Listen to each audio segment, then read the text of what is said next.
Bom, a ideia era falar hoje sobre o impacto do coronavírus, do Covid, na reprodução assistida, tá? Não vou falar sobre transmissão, epidemiologia, nem cloroquina, nem nada disso. A ideia é fazer um repasso, uma passagem apenas sobre essa situação aqui.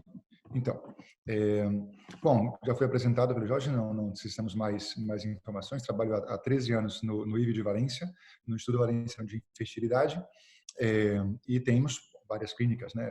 No Brasil temos em Salvador também, e é uma família grande, na verdade, o IVE. Como grupo, tende a ser o grupo com mais clínicas no mundo.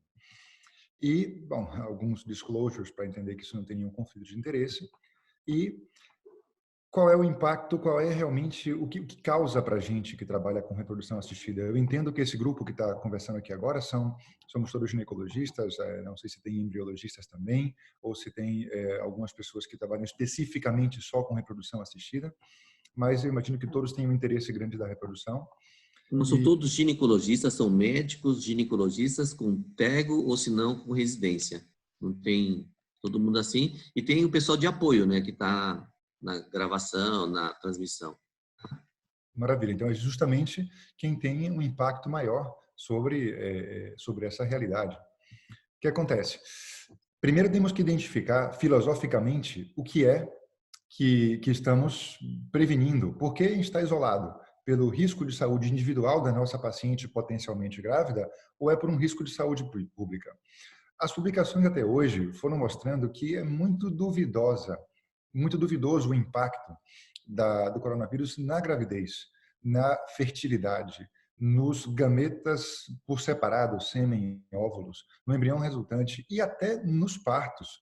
Não está claro que ele tenha um impacto ruim, até porque uma mulher grávida, numa idade do menarche, é uma pessoa que tem uma idade inferior a 50 anos e, portanto, de risco não muito elevado para as consequências maiores do coronavírus.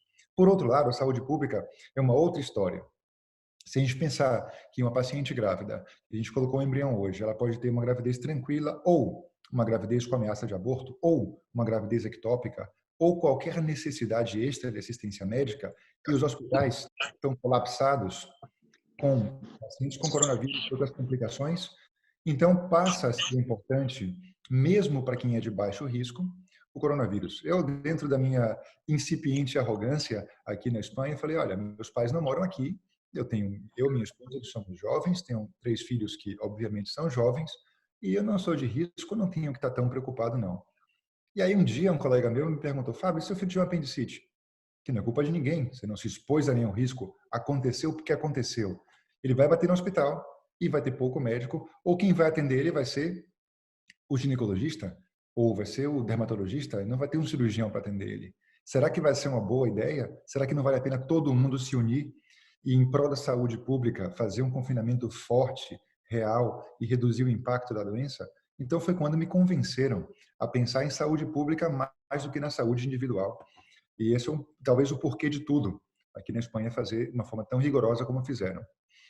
Então, existem várias publicações que foram tentando correlacionar do American Journal, do New England, Harvard, Human Reproduction, mas talvez seja muito cedo para confiar na literatura.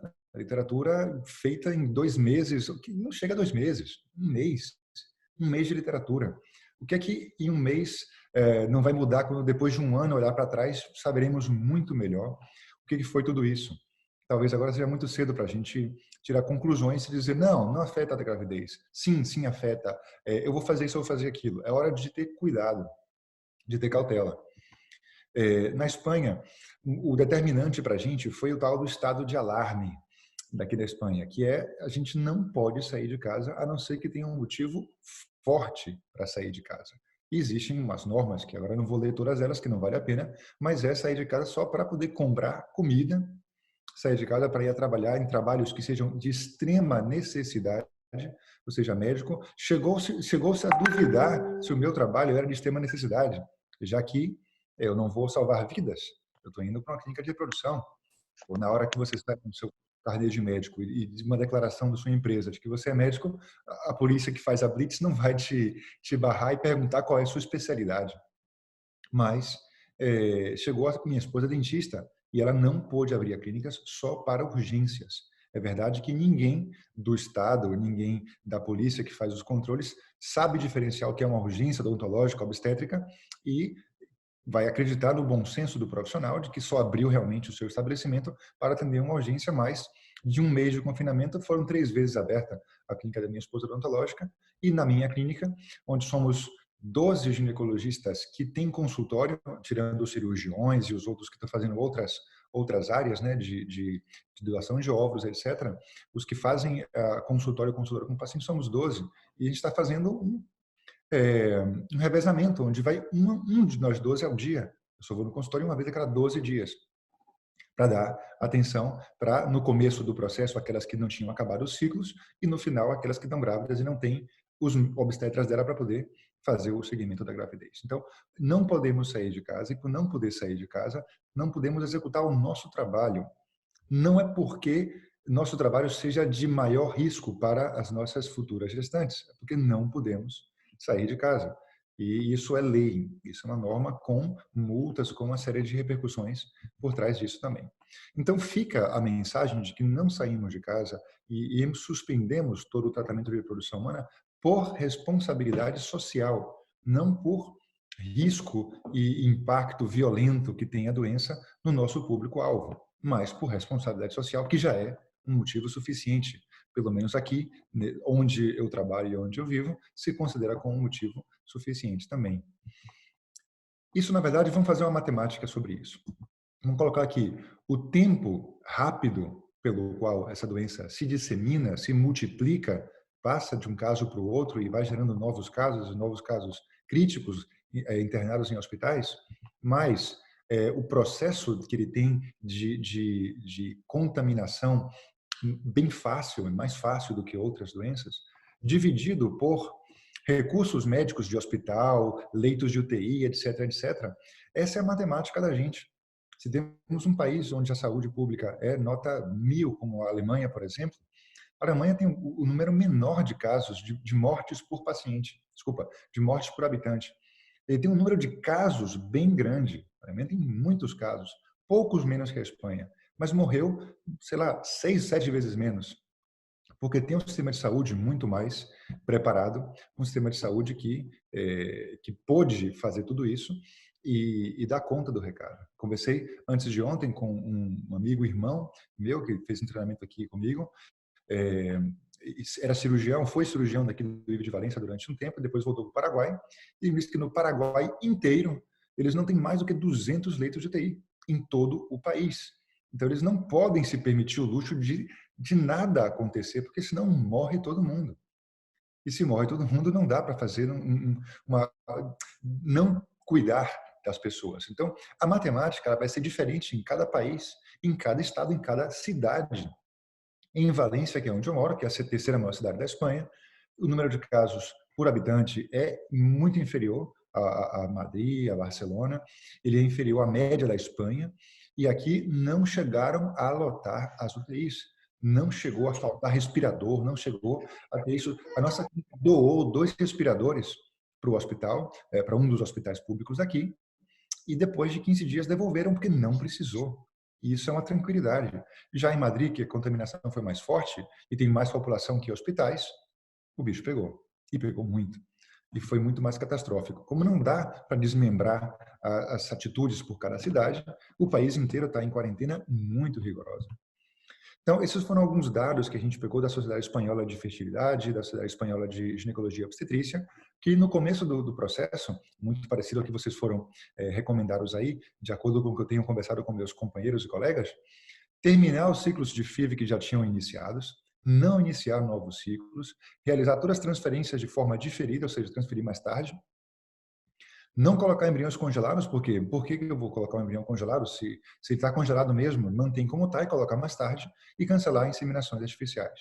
Isso foi o que a gente teve desde o comecinho, há um mês atrás, e por esse mesmo motivo, uma semana e meia depois, se acabou todos os tratamentos que tinham para fazer, que era só a punção dos ovários, e depois era no laboratório fazer o cultivo, até a biópsia, etc. Mas já não colocamos embriões, desde que chegou isso há um mês atrás para a gente.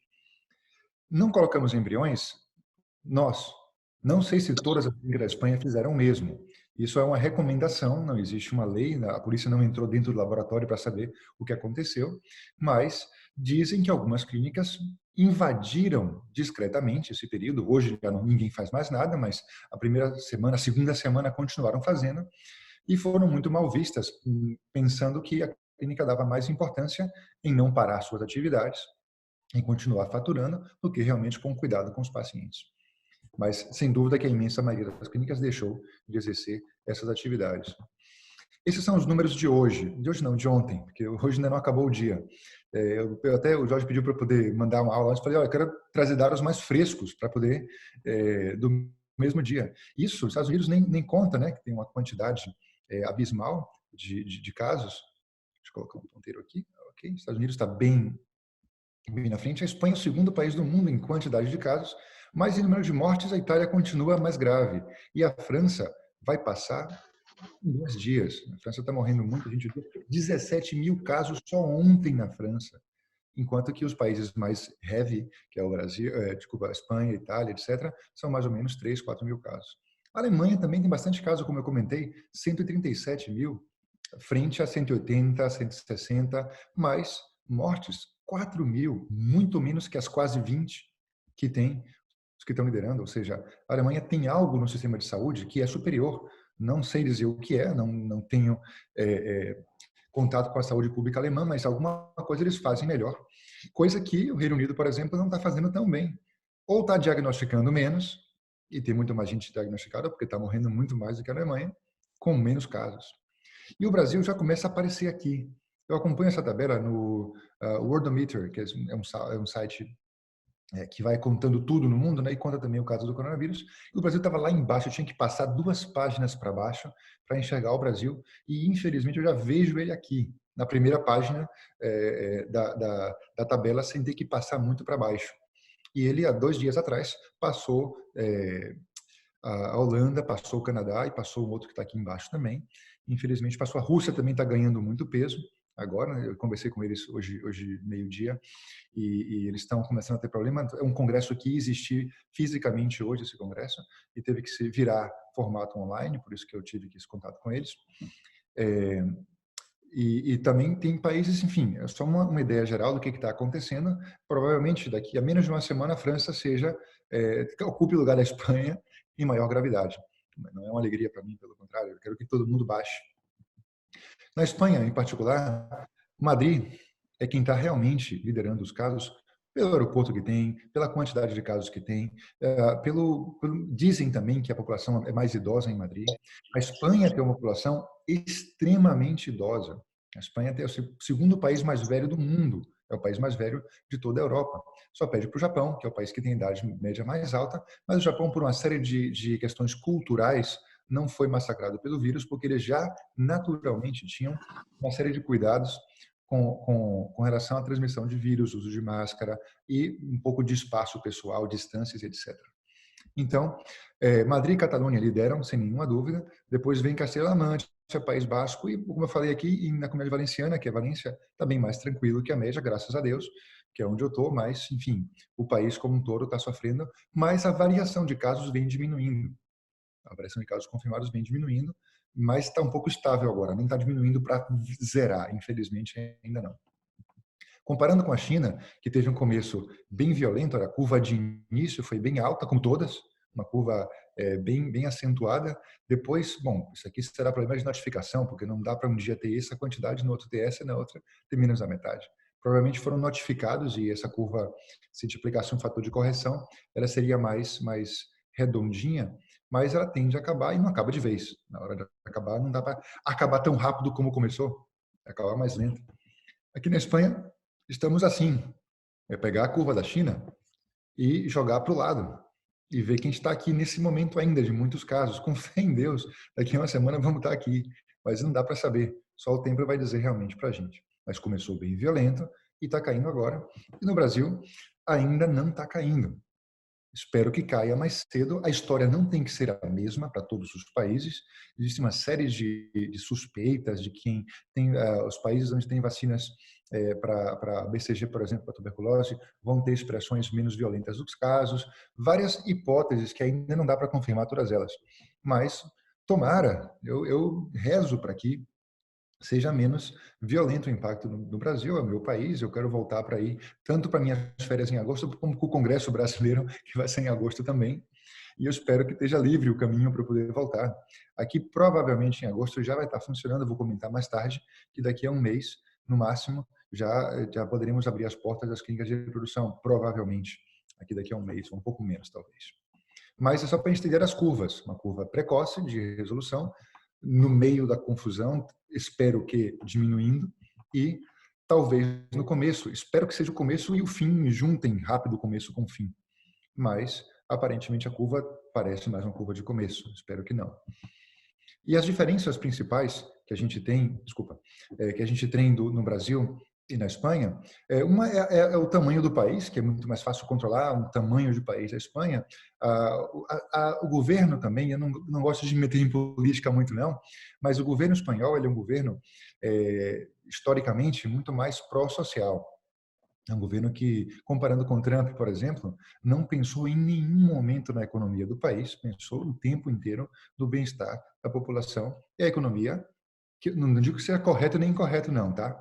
Mas a economia foi o último que foi pensado e pede-se empréstimos para a comunidade europeia e acabou. E se endivida e todo mundo vai fazer. O governo assumiu os custos de vários empregados de empresas privadas, como se fosse um seguro-desemprego temporário, e o governo está pagando todos os nossos embriologistas, enfermeiras, recepcionistas. O governo está pagando seguro-desemprego para eles. E a clínica para a clínica não precisar pagar. Eu estou trabalhando na metade das minhas horas. A outra metade o governo está me pagando. Então, o governo pôde cobrir isso, que talvez seja um exagero e quebre essa máquina que é o governo, mas se for um mês e meio ou dois, talvez não. Mas foi a escolha, enquanto que os Estados Unidos decidiram que não, o governo não se mete muito nisso não, cada um que se vire. No Brasil, eu não sei exatamente o que está acontecendo, vocês podem ter uma comparação, que sabem o que está ocorrendo aí, mas cada país tem as suas particularidades, sem dúvida nenhuma. E a questão da idade da população, tem muito idoso na Espanha, é muito mais fácil que venha a óbito um paciente de 83 anos do que um paciente de 60. E eu tenho meus pais no Brasil, que por sorte meus pais são jovens ainda, não cruzaram a barreira dos 70 ainda, são menos de 70, e isso é uma população de risco médio, não é tão grave. Mas aqui a população é mais idosa e vai ter um risco maior de letalidade. Sem contar com as diferenças políticas e econômicas que tem cada país também. Bom, vamos passar para a segunda parte, e mais importante de todas, que seria a parte de soluções. A gente tem que procurar soluções para o problema que a gente tem agora, tem que reagir, tem que solucionar. E quais seriam algumas propostas de solução? Não é nenhuma panaceia nem nada revolucionário que eu vou dizer, provavelmente coincide com várias ideias que vocês já têm e já estão colocando em prática, mas o que a gente propôs aqui na nossa clínica e de forma geral é trabalhar a forma que a gente faz a medicina, tentar transformar a medicina, pelo menos nessa época, em uma telemedicina e conseguir fazer uma série de coisas que a gente fazia dentro do consultório através disso. Já trabalhava com telemedicina, eu já trabalhava com telemedicina há muito tempo atrás, já por atender pacientes que estão fora do país. Mais da metade de minhas pacientes não estão aqui na Espanha. Eu faço de tudo, mas tenho uma especial tendência a fazer doação, onde muitas pacientes vêm de fora do país pelo banco de óvulos espanhol, que é mais abundante. Então, fazer consultas online já faço há 6 anos. É verdade que isso deu uma chacoalhada e agora fazemos com vários dispositivos, só usava Skype, agora tem o Teams, Zoom, tem toda a parafernália que você puder imaginar para poder atender a paciente. O programa informático da própria clínica nossa já incorporou uma videoconferência natural dentro do programa, o paciente baixa no celular o aplicativo e conversa com a gente. Já foi se desenvolvendo muito mais tecnologia nesse aspecto e uma videoconferência agora é algo banal, algo muito fácil, muito rápido. Todos os meus filhos têm aulas através de videoconferência e falo de crianças de 8, de 11 anos. E eles sozinhos manejam os seus iPads, os seus dispositivos para fazer isso. e empurrou muito forte para frente a tecnologia durante esse período. É hora de investir em formação. Se tem alguma coisa que eu não sabia, que queria ficar sabendo, poxa, vamos atrás disso. Se na minha equipe eu tenho algumas pessoas que não sabiam fazer aquela coisa, formemos para que elas consigam fazer e quando volte tudo a funcionar, a gente possa estar na frente disso. Vamos investir em atualização? Não, eu já sei, estou formado, eu não falta nada, não tem nenhuma lacuna no meu conhecimento, mas cursos como esse, que a minha aportação é mínima, mas com certeza os anteriores que foram falados serviram para atualizar coisas que já conhecíamos, mas enriqueceu o meu conhecimento sobre hipotireoidismo com a última apresentação. Agora eu sei um pouquinho mais e sempre vale a pena estar atualizado. Investimos em melhorar os processos também. A gente melhorou muito que a nossa ferramenta informática. Os informáticos da clínica da gente deram, poxa, um salto de qualidade impressionante nesses últimos dias, porque eles foram exigidos como jamais foram exigidos. Hoje eu tenho acesso a meus pacientes de casa, que eu nunca tive, eu tinha que ir para a clínica para poder ter o programa de prontuário. Agora eu tenho acesso remoto, agora eu posso fazer uma série de coisas que eu não podia fazer antes e melhoramos esse processo. Mas vale para qualquer processo. A gente rever os pacientes, catalogar o que a gente tem, informatizar, que já era informatizado, mas agora a gente eu passei a executar processos que eram das minhas enfermeiras e assistentes. E agora, como elas estão no seguro-desemprego, eu tenho que fazer algumas coisas sozinho e isso me ajuda a melhorar esse processo. Quando elas voltarem, eu vou dizer, olha, agora a gente vai fazer assim e assado, porque vai sair melhor e conseguimos melhorar para, quando voltarmos mais afinados dentro desse processo. E investir em pesquisa científica. Poxa, eu não posso pesquisar com o paciente agora. Não, com o paciente não. Mas eu tenho vários bancos de dados. Vamos tirar todos os bancos de dados aí, tirar o pó deles e atualizar. Se é informatizado, melhor ainda. A gente começa a tomar café da manhã, almoçar e jantar tabelas de Excel para poder publicar o que a gente não publicou. Estamos publicando 2 coisas agora, de coisas que estavam feitas já, mas estavam aí, engavetadas, porque não tinha tempo de revisar aqueles dados e colocar e fazer a exportação e fazer a, a, a estatística. E agora a gente está podendo fazer, que está com um pouquinho mais de tempo folgado para isso. Publicidade. Tem que fazer publicidade também. Bom, uma empresa maior tem um departamento de marketing que faz isso por eles. Uma empresa menor tem que fazer uma coisa mais direta. Uma pessoa que tenha o seu próprio consultório, que não seja uma clínica grande, vai fazer uma publicidade mais pessoal, vai usar mídias sociais. Eu não. Bom, quem me conhece ou quem tem adicionado no Instagram sabe que eu colocava uma foto a cada 2 ou 3 meses no Instagram. E agora, poxa, coloca mais uma ali, faz aquilo, faz uma live. Eu não sabia o que era uma live há um mês atrás. Eu descobri e já fiz 4 lives em 2 semanas. Ou 5, não lembro agora quantas foram. Mas são coisas novas que vão se abrindo para a gente. E a gente vai fazendo e vai descobrindo caminhos novos que alguns vão ser mais interessantes e outros menos. Mas é uma oportunidade para a gente repensar, já que não estamos dedicando nossos tempos para o paciente, dedicar em outras coisas. E no próprio paciente também. Quem puder ter acesso ao banco de dados de pacientes, pegar o telefone e ligar para o paciente. Tudo bem? Como é que está fulaninha? Como é que está fulaninha? Como é que vocês estão? Sofrendo muito com isso aí? De saúde, como é que está? Os pais de vocês estão saudáveis? Olha, como é que vocês estão confiantes para voltar já ao tratamento? Alguns vão dizer para a gente, não, não, não, não, não. Esquece, deixa para Natal, final do ano. Eu tenho medo do que pode acontecer no futuro. Outros vão dizer, não, estamos ávidos por começar de novo. Por favor, assim que se permitir começar qualquer coisa, eu quero começar. Outros vão dizer, eu posso fazer alguns exames. Eu não estou parado, não. A gente fez a primeira consulta no mês passado, fomos pegos de surpresa com essa loucura da agora e a gente não quer parar o carro, não. A gente está fazendo os exames, existem laboratórios que podem fazer, não todos, mas alguns laboratórios grandes podem prestar serviços e estamos fazendo os exames e tenho já os resultados. Vamos falar dos resultados? Pô, por teleconferência dá para poder, por videoconferência dá para tratar perfeitamente de resultados de exames genéticos, de imagem talvez um pouco mais complicado, mas dá para compartilhar muita coisa. E dá para estreitar os laços com os pacientes, acabar de fazer investigação diagnóstica que a gente estava fazendo e realmente, e também estar mais próximo simplesmente.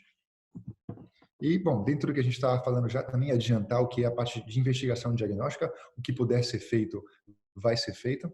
No meu dia a dia, o meu exemplo mais comum dentro do que são pacientes, por exemplo, do Brasil que vêm para cá para mim para fazer uma alvodoação, a maioria deles se queixam que demora 40 dias para poder fazer o teste de compatibilidade genético que tem que fazer, etc. Poxa, existem a opção de fazer já. Então, tem paciente que está fazendo já agora os testes de compatibilidade genética e daqui a 40 dias é quando realmente a gente vai poder voltar a fazer tudo. Então, não se perde tempo e vai avançando em alguns casos também.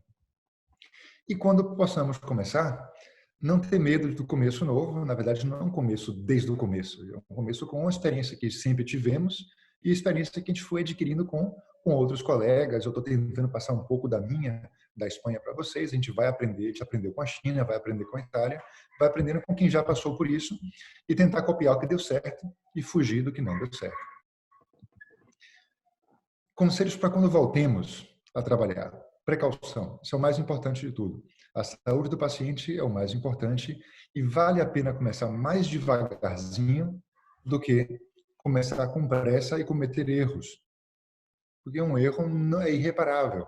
Uma paciente que a gente tenha, que tem uma complicação na gravidez e que seja vinculada com coronavírus ou com outra coisa, pode gerar um arrependimento tão grande para a gente, desde o arrependimento nosso, a sensação de culpa, a imagem negativa que isso pode trazer para a nossa clínica. E, bom, a tristeza do paciente pelo problema que ela teve também. Então, sempre a precaução é necessária do começo. Quando for pesar a saúde versus a economia, lembra, para quem não conhece, a foto da esquerda é de Pedro Sánchez, que é o presidente da Espanha, e Trump, que tem posturas bem diversas, né, em relação ao que devemos proteger, a economia do país ou a saúde da população. Talvez sejam exemplos extremos. Talvez o Sánchez tivesse que ser um pouco mais flexível e deixar alguns setores da economia respirar para não quebrar tanto. E talvez o Trump pudesse ser mais cauteloso no começo, que foi muito arrogante, talvez. Enfim, não tem fórmula correta, cada país tem que encontrar a sua fórmula, mas de uma filosofia geral, o caminho do meio costuma ser um caminho mais provável de ser certo do que os caminhos extremos. Então, procuremos um equilíbrio da gente para ser mais próximo de um ou do outro, mas procuremos o nosso equilíbrio individual. E, para finalizar, eu queria comentar sobre as recomendações dos guidelines que saíram ontem. Vocês não vão conseguir ler porque está muito pequenininho o documento, mas 16 de abril, saíram ontem esses dois documentos, uma da Sociedade Espanhola de Fertilidade, que sempre está em consonância com a ESHRE, que é a Sociedade Europeia, e a Sociedade Espanhola de Ginecologia e Obstetrícia, a facção ligada à reprodução. Dessas duas coisas, eu destacaria algumas delas. Nenhum organismo sanitário europeu, isso contando com a ESHRE também, que é praticamente uma tradução do que eles publicaram no ESHRE, desaconselhou, ou seja, proibiu a gravidez espontânea. Por que uma gravidez de reprodução assistida era mais perigosa do que uma gravidez espontânea? Não tem sentido. Não se vê riscos especiais para as técnicas de reprodução assistida para contaminar embriões, o sêmen que a gente falou antes. É uma discriminação com as pessoas que têm infertilidade, ou para casais de mulheres, ou para pessoas onde a parte masculina é azospérmico, ou seja, é discriminatório dizer que naturalmente você pode engravidar. Com reprodução, não. Mas se eu tenho um problema de fertilidade, eu sou discriminado por isso? Aparentemente, sim. E mulheres com mais de 35 anos ou mulheres em qualquer idade com baixa reserva ovárica vai perder possibilidades de gravidez a cada mês que passa. Então, são argumentos que a Sociedade Espanhola reclamou para poder solicitar ao governo que pudessem voltar a funcionar as clínicas de reprodução assistida assim que acabe o confinamento, a quarentena real. Claro, se eu não posso sair de casa, eu não posso ir para lugar nenhum. Mas quando se puder sair de casa e puderem reativar os serviços de maior importância, que a fertilidade, que o tratamento de reprodução assistida sejam considerados como de necessidade, porque são, para muitas pessoas, sim que são. E a Sociedade Espanhola de Ginecologia e Obstetrícia sinalizou também uma série de recomendações, que é iniciar as atividades sem restrições no momento que acabar o confinamento, já que a nossa atividade não é especialmente de risco, e estabelecer um protocolo estandarizado para evitar contágios. Ninguém vai escapar de usar máscaras, viseiras, luvas, lavar a mão 500 mil vezes. marcar os pacientes com a distância grande entre um e outro para que eles não se acumulem na sala de espera, conselhos de apoio psicológico para todo mundo e os protocolos de segurança que foram também solicitados foi que todo mundo que trabalha em qualquer clínica faça exame para saber se ele está ou protegido ou negativo. O que esteja passando pela doença, claro que não deveria trabalhar. E os que estão vacinados, graças a Deus, ficam tranquilos. Os que não forem vacinados, sejam retestados na nossa clínica, vão ser retestados a cada mês. Então, quando eu voltar agora, daqui a, sei lá, 4 semanas, me fazer um teste. Deu positivo. Poxa, eu passei pelo coronavírus, assintomático. Muitos de nós passaremos assintomáticos e a gente não soube e passou. Passei. Não passei, daqui a um mês testa de novo e vão testar todos os meses até o dia que me der, né, que eu já estou curado, já estou imunizado. E todos os pacientes têm que fazer também. Discutimos isso agora, há meia hora atrás, estávamos em reunião, discutindo se o paciente tem que fazer as sorologias de tudo que tem que fazer e também tem que fazer de Covid e não sabemos quanto dura essa imunidade. Não sabemos se o paciente fez o tratamento hoje, daqui a 3 meses quer fazer outro, porque não deu certo, tem que fazer de novo? Em princípio, vamos exigir que o paciente faça de novo, outra vez mais. É um exagero? Talvez sim, mas com o tempo a gente vai relaxando mais. Em princípio, nossa clínica vai exigir a todos os pacientes que façam PCR para o coronavírus para documentar que eles não estão sendo acometidos pela doença e que eles possam fazer o tratamento. Provavelmente é um exagero, mas preferimos partir do exagero para depois relaxar do que o contrário. E começar tratamento de estimulação, para fazer estimulação dos ovários, etc., mas priorizando os pacientes com baixa reserva ovárica e idade avançada. Se tiver, por exemplo, o que a gente chama aqui de efeito de rolha, de que está todo mundo querendo fazer tratamento e não pode porque está proibido, no dia que abrir a rolha todo mundo vai vir de vez, se houver um acúmulo de pacientes para fazer ao mesmo tempo, priorizar aqueles que precisam fazer mais cedo, baixa reserva, idade avançada. Se dá para fazer todo mundo, claro, não vamos fazer esperar a paciente jovem só por esperar, só se tiver uma fila ou uma lista de espera. E eles frisam que deveríamos ainda demorar um pouco mais para transferir embriões. Tem que explicar aos pacientes de forma extensa para que eles saibam que ainda não sabemos o que pode acontecer. Parece que não tem problema, mas não sabemos. Mas que não deveria ser negado ao paciente a colocar o seu embrião. Ele tem que ser informado. E se o paciente quiser colocar o embrião e assumir esses riscos, ele pode colocar também. Fazer um pequeno paralelo com o que foi, na época, o protocolo para o vírus Zika, que a gente fazia aqui também. Todo mundo que vinha de países onde poderia ter contato com Zika, tinha que fazer exame de Zika e tem que ser negativo. E os pacientes diziam, eu acho absurdo, eu vou fazer um tratamento na Espanha e venho, sei lá, da Colômbia, faço o tratamento, eu estou sem Zika e volto para morar 9 meses grávida num país com risco de Zika. Se eu não peguei antes de engravidar, eu posso pegar durante, que é mais grave pegar durante. É verdade, mas pelo menos a gente tem que saber que quando engravidou não tinha. E é nosso trabalho, nosso dever estar averiguando isso, porque senão no final poderia ser culpa nossa de negligência de não ter averiguado esse aspecto. E era mais ou menos isso que eu queria expor de informação, mas queria que batesse um papo também e pudesse ouvir a vocês ideias que vocês tenham mais interessantes do que as que eu pude expor, perguntas e etc.